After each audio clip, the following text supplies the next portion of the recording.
What makes this movie really compelling is the idea that you have two incredibly gifted actors and this really taut suspense thriller. You might have watched Friday so many times and you think there is nothing left to catch, but that's not true. Beneath the jokes and iconic moments, Friday is packed with hidden details, inside jokes, and personal references that most fans have completely missed. What looks simple on the surface was carefully layered by Ice Cube and DJ Pooh in ways that change how the film hits once you notice them. So what has been hiding in Friday all these years? And which details will completely change how you see the movie? Join us as we reveal the most brilliant inside jokes that you might have missed in Friday. The whole film is a love letter, written in code. Most people watch Friday, and what they see is a fictional story about two broke guys on a porch trying to scrape together $200 before a drug dealer kills them at sundown. That is technically the plot, but what most people never register is that the real inside joke running underneath every single scene is the fact that almost none of it is actually fiction at all. Ice Cube has confirmed in multiple interviews that the majority of Friday is autobiographical, built from real experiences, real incidents, and real people who existed in the neighborhood where he and DJ Pooh grew up in South Central Los Angeles. That is not the kind of statement one makes about a film that was invented in a writer's room. That is the statement of two men who sat down together and wrote a movie from memory, cracking each other up in the process because they were watching their own younger selves get put on screen.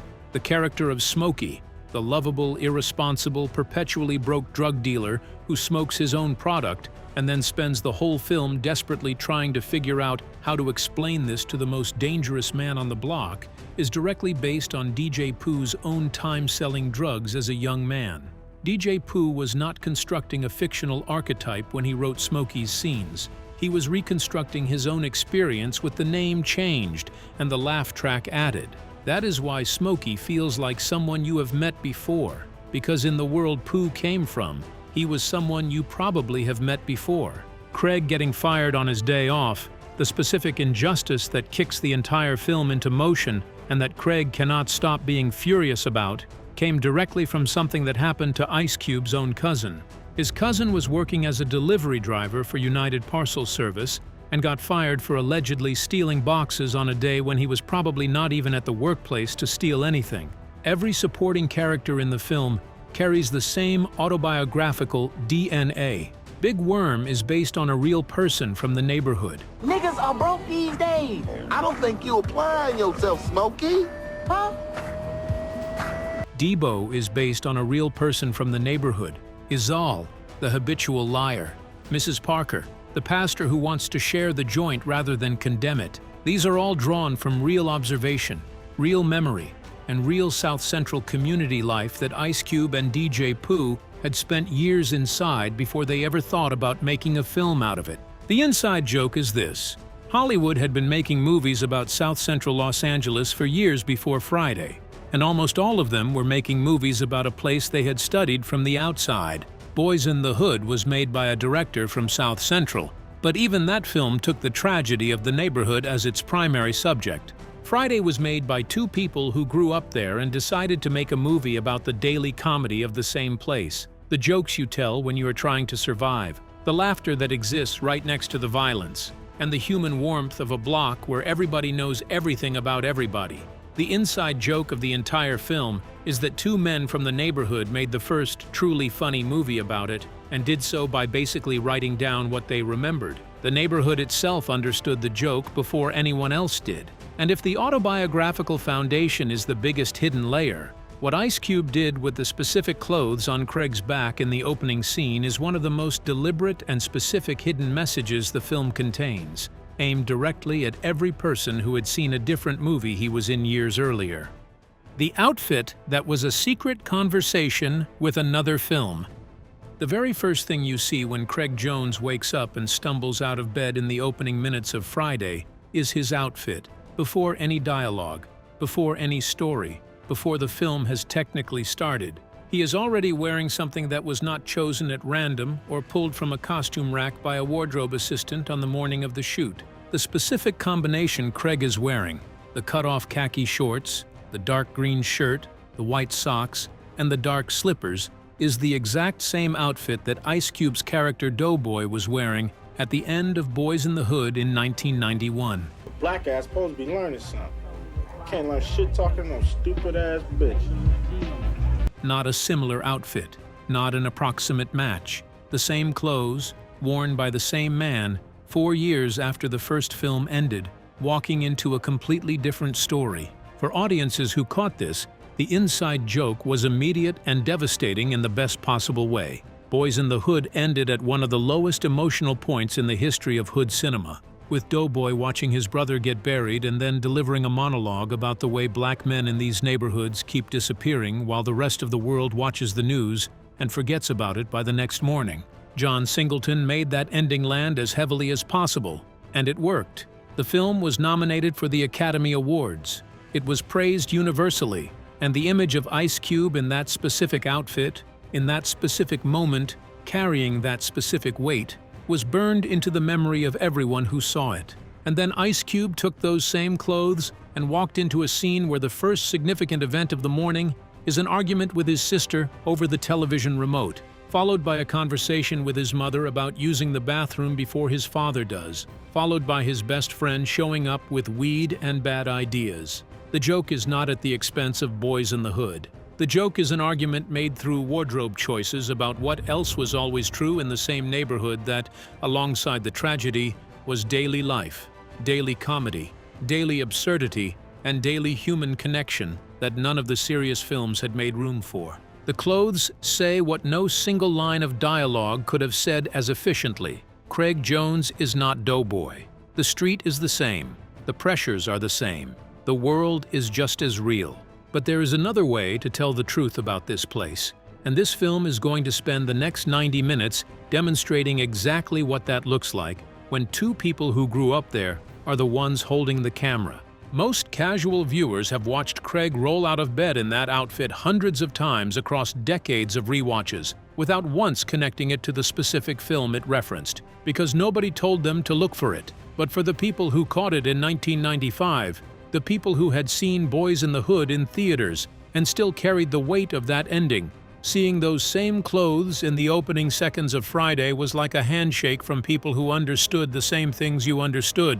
And if the wardrobe was a message aimed at people who had watched a different film, the hidden meanings inside the film's most famous character names were aimed even more specifically at the people who made the film itself, buried so deep that most viewers have been sitting on them for 3 decades without knowing.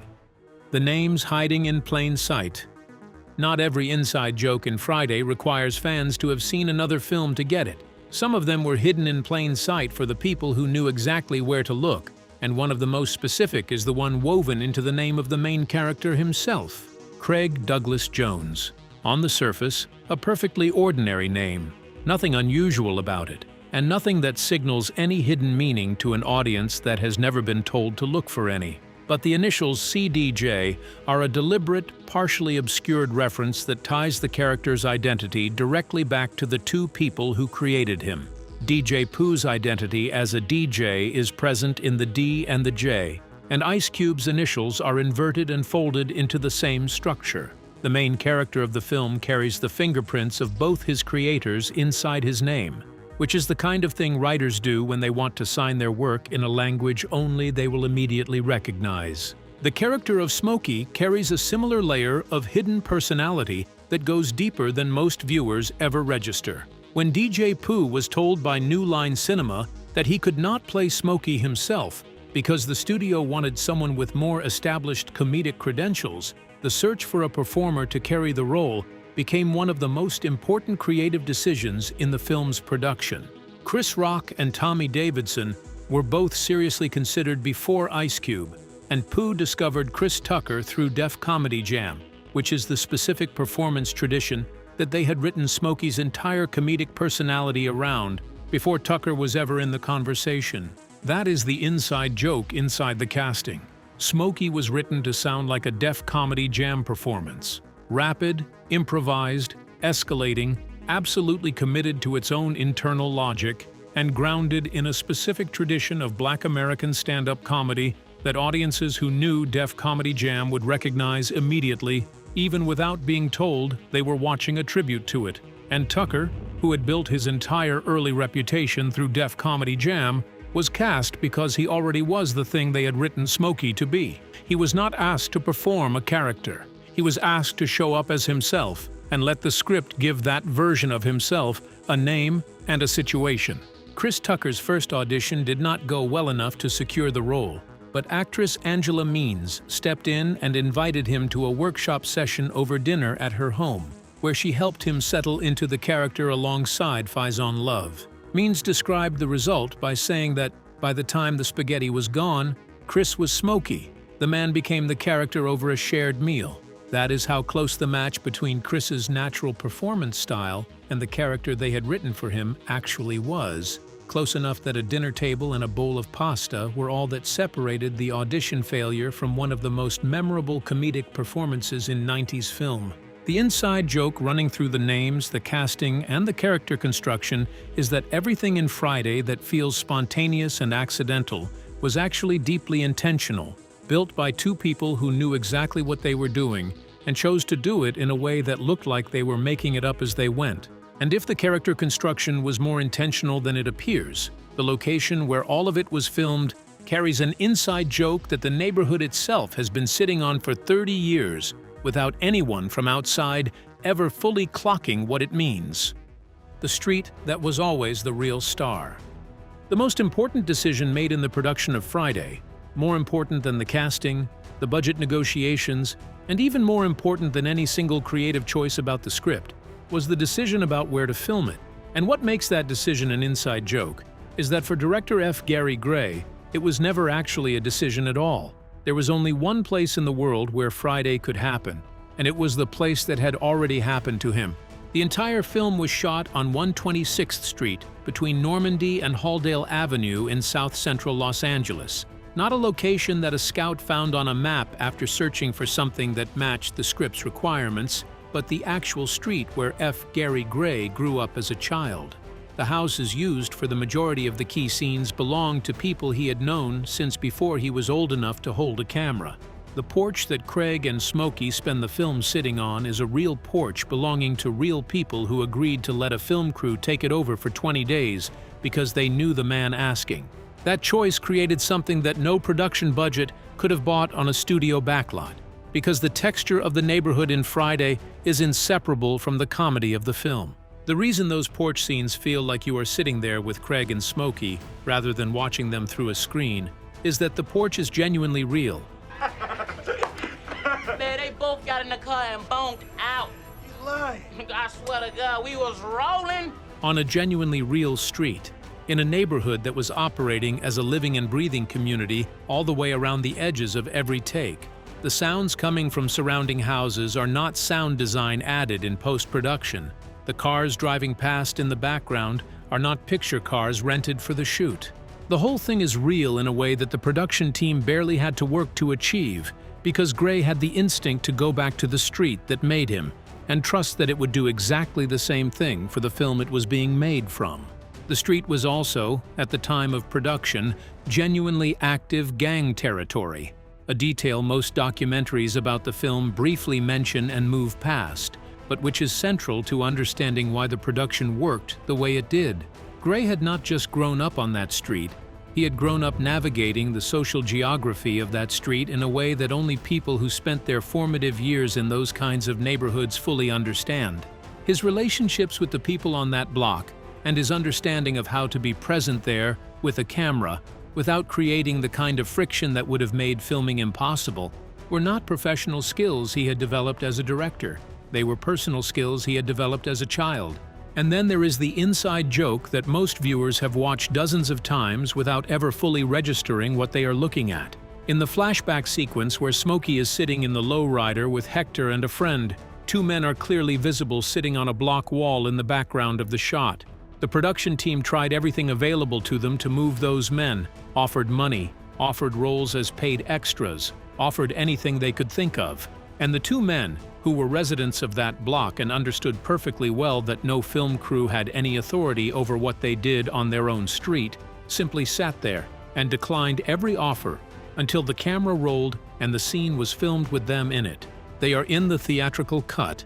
They are in every DVD and Blu-ray release. They are in every streaming version of the film on every platform that carries it. Two unnamed men who refused to cooperate with a film crew in 1995 achieved a form of permanent immortality across every format in which Friday has ever existed by understanding their own leverage in their own neighborhood better than the production team did. That is one of the most perfect inside jokes in the film, a moment of authentic, uncooperative, entirely real community energy that ended up preserved in the finished movie as a record of exactly what that street was like when the cameras showed up uninvited and tried to be in charge of something they did not actually control. And if the street gave the film its most unplanned inside joke, the music that fills the spaces between scenes gave it one that was entirely planned by people who knew exactly what they were putting, where and why. The soundtrack joke-only music people caught. The Friday soundtrack is one of the most celebrated sonic artifacts of mid-90s West Coast hip-hop, and for good reasons that are visible on the surface, it contains Dr. Dre's Keep Their Heads Ringin'. It brings together Cypress Hill and Mac 10 and Funk Dubious, and it moves between contemporary hip-hop and classic R&B from the Isley Brothers and Roger and Rose Royce with a fluency that sounds like someone who grew up listening to all of those things in the same house rather than someone who assembled a diverse playlist for commercial appeal. But the inside joke that most people miss entirely is one that Ice Cube himself pointed out in an interview years after the film, and it concerns the specific selection of Rick James's Mary Jane for a film that is, among other things, a film about two men spending a significant portion of their day sitting on a porch and smoking. Cube was genuinely surprised when he went to clear Mary Jane for the soundtrack and discovered that the song had never been placed in a film before, despite being what most people would consider the most obvious possible musical choice for exactly this kind of scene. A song called Mary Jane by Rick James was left unused by Hollywood, while the perfect film for it waited to be made. And it took two people from South Central who had grown up listening to that music to finally notice the match that nobody had made. The deeper inside joke of the soundtrack as a whole is what it communicates about the specific cultural knowledge required to make it. Ice Cube described the entire experience by noting that you do not usually get the Isley Brothers and a fresh Dr. Dre track on the same album, and that the combination felt like something that reflected a genuine relationship with all of it, rather than a curatorial exercise. For anyone who grew up in a household where both of those musical worlds were present simultaneously, where your parents played the Isley Brothers and your older cousins played Dr. Dre, and where both of those things felt equally natural and equally your own, hearing them coexist in the same film's soundtrack without any sense of awkwardness or cultural distance felt like being recognized in a specific way that did not require explanation. The soundtrack was not doing research, it was doing memory, and for the audience it was aimed at, the difference between those two things is immediately and completely apparent, which connects directly to the most enduring inside joke the film produced, the one that the writers understood the least when it happened, and the one that the culture has been repeating ever since, without always knowing where it came from or what it originally meant. Bye Felicia, the accident that became bigger than the film. There is a version of Friday's cultural legacy that most people understand well enough. The film made Chris Tucker famous, made Debo a synonym for a neighborhood bully, gave the world the rotating structure of a puff-puff give, and produced enough quotable lines to stock an entire decade of memes. But the specific inside joke hiding inside the film's most culturally durable contribution to the English language is one that even Ice Cube did not see coming until it had already happened. The phrase, "Bye Felicia," comes from a scene where Craig dismisses the local neighborhood mooch Felicia after she tries to borrow Smokey's car and then tries to share whatever weed is available. And Craig, without even bothering to look at her, says "Bye Felicia" in a tone that communicates absolute disinterest in whatever she might say next. The specific dismissiveness of not turning to look at the person you are dismissing is the entire joke. It is not even an active rejection.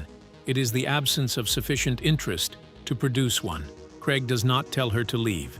He just announces her departure as though it has already happened, and he has already moved on. Ice Cube has described Bye Felicia as a throwaway line. The girl in the scene was named Felicia. You know, dude come to the door, hey man, where my girl Felicia? Something that existed in the script as a small beat in a scene with much bigger moments, delivered without any sense that it would become the thing that outlasted everything else in the film's cultural reach. Angela Means, who played Felicia, received a residual check for $1.17 years after the phrase had become genuinely ubiquitous in American vernacular. That check is the most perfectly ironic punchline in the film's entire history outside of the film itself. The actress who delivered the moment that produced one of the most repeated phrases in American pop culture received $1.17 in royalties, while the phrase was being used by celebrities, politicians, brands, and millions of ordinary people in daily conversation. The phrase did not become a phenomenon immediately upon the film's release. It grew slowly through home video and cable television syndication, then exploded when internet culture gave it the amplification that the 1995 theatrical release could never have provided on its own. By the time Nicole Richie was explaining it to Ryan Seacrest on a radio show, Felicia. Felicia from Riverside? Like, Bye Felicia. Oh, Bye Felicia. And by the time Jordan Sparks named a mixtape after it, the phrase had completely separated from the film that produced it and was living as its own independent piece of cultural vocabulary used by people who had never seen Friday and had no idea that it came from a specific moment in a specific film from a specific neighborhood in Los Angeles. The inside joke of Bye Felicia is that it contains the entire philosophy of Friday in miniature. The thing that connected most deeply with the widest audience was a throwaway line. 2 words delivered without eye contact by a man who could not be less interested in the conversation he was dismissing. It was the most casual thing in the film, and it became the most lasting. That is not just an inside joke. That is the inside joke. The whole film explaining its own creative logic in a single moment that nobody planned, nobody celebrated in the writing room, and nobody expected to survive the day it was filmed, let alone the 30 years that came after it. Ice Cube and DJ Pooh sat down to write a movie from memory about a neighborhood that Hollywood kept getting wrong, and the line that ended up mattering the most to the world was the one they were least paying attention to when they wrote it. The phrase has since appeared in HBO's The Righteous Gemstones, was referenced in Straight Outta Compton, in a scene that the filmmakers themselves noted was a nod to Friday's legacy, and has been adopted across languages and cultures as a universal expression of dismissal so clean and so complete that it requires no explanation in any context where human beings are trying to communicate that they are done with a particular person or conversation. All of that from a line that was never supposed to be the moment everyone remembered. All of that from 2 words delivered by a man who did not even turn his head to say them. The inside jokes of Friday are layered in the way that only work made by people who know their subject from the inside can be layered, each one visible to a different audience, each one rewarding a different kind of attention, and each one pointing back to the same central truth that the film was built on from the beginning. 2 men from a neighborhood that the rest of Hollywood kept filming from the outside sat down and wrote a movie from memory, set it on their own street, cast it with people from their own tradition, filled it with references that pointed backward to their own shared history, and then watched the world fall in love with it for reasons that the world could not always fully articulate, but that the 2 people who made it understood completely. That is the most brilliant inside joke of all. A film that looks like it is simply about a Friday afternoon in South Central, but is actually, frame by frame, a document of what it felt like to be from there, made by people who never had to imagine what that felt like because they never needed to. But the question most people ask is, if it was so iconic, why did it end? The Friday movie series didn't officially come to an end, but it basically faded out after its 3rd film, leaving fans wondering what went wrong. It all started with Friday, a low-budget comedy that unexpectedly became a cultural hit. Its success led to Next Friday, and later Friday After Next, which wrapped up the trilogy for the time being. After that, the story just stopped. So why did it stall? A mix of things. The cast moved in different directions, with some actors becoming harder to bring back. Creative ideas for a 4th film kept shifting, and there were disagreements about the tone and direction. On top of that, the studio never fully pushed a new installment into production, so momentum slowly disappeared. But the interesting part is this: the franchise was never officially shut down. Over the years, there have been multiple hints and discussions about a final film often called Last Friday. Ice Cube has repeatedly expressed interest in bringing it back, teasing ideas and scripts that could close out the story properly. Still, nothing has been locked in. No filming of release date, just ongoing talks. So the Friday series isn't really over. It's more like it's stuck in limbo, with fans still waiting for that one last Friday that never quite arrives. Which inside joke in Friday hit you the hardest once you understood what you were actually looking at? And if Ice Cube and DJ Pooh buried this many layers into a film made in 20 days on a $3.5 million budget, what do you think they hid in the sequels that nobody has fully found yet?